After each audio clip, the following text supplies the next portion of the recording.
ازيكم يا بنات، عاملين ايه؟ يا رب تكونوا بخير. هعمل معاكم طاجن المكرونه باللحمه بطريقه سهله وبسيطه ان شاء الله. اول حاجه كده معايا نص كيلو من المكرونه اللي انت تحبيها. انا فضلت نوع المكرونه ده، بتبقى عامله زي المكرونه القلم بس بتبقى رفيعه كده، بتبقى حلوه جدا قوي في المكرونات ام صلصه كده، وبتبقى شكلها جميل. ومعايا هنا الصلصه بتاعتي. انا مرضتش اخش معاكم في تفاصيل كتيره، انا سبكت الصلصه بتاعتي دي بمعلقه توم كده وحته زبده كده، وحطيت عليها الطماطم بتاعتي وسبتها اتسبكت شويه، وبعد كده حطيت عليها شويه ميه كده او شويه شوربه عندك ومكعب دجاج عشان تبقى خفيفه شويه، علشان خاطر تسوي معايا المكرونه، لان المكرونه معايا نية زي ما انتوا شايفين. ومعايا ربع كيلو من اللحمه عصقته كده زي ما انتوا شايفين. كل الامور ديت سهله باذن الله. اول حاجه كده هجيب اللحمه بتاعتي، هو سهل ومفيهوش اي مشكله خالص وبسيط جدا. هحط كده زي ما انتوا شايفين اللحمه بتاعتي. لو انت حابه تحطي طبقه لحمه تحت وبعدين ترجعي تاني تحطي طبقه في نص المكرونه كده، تمام، مفيش اي مشكله.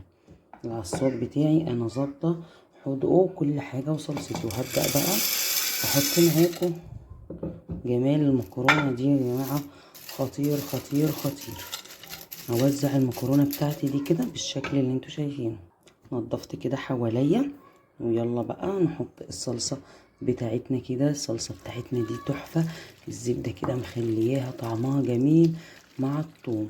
عملت قد ايه من عصير الطماطم؟ عملت من عصير الطماطم يجي نص كيلو كده عصير طماطم زي ما انتوا شايفين. الطاجن بتاعي يا جماعة شكله خطير، بيتكلم كده عن نفسه قبل ما يخش الفرن.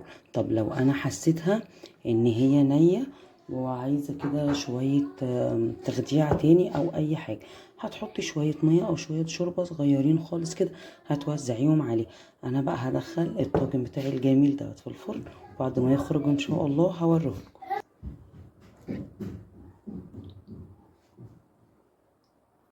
خرج بقى معايا بنات الطاجن كده زي ما انتوا شايفين. اللهم صل على النبي كده، صلى على الرسول، حاجة جميلة ما شاء الله. لايك بقى واشتراك للفيديو لو عجبكم عشان يوصل لكم مني كل جديد. بسم الله ما شاء الله، كان طعمه تحفة وشكله جميل زي ما انتوا شايفين. وكمان لو انت حابة عندك فويل هتغطي الوش بتاعه، لو الوش بتاعك بيبقى ناشف ساعات كده وفي ناس بتحس ان هو ني، تقدري تغطيه بالفويل.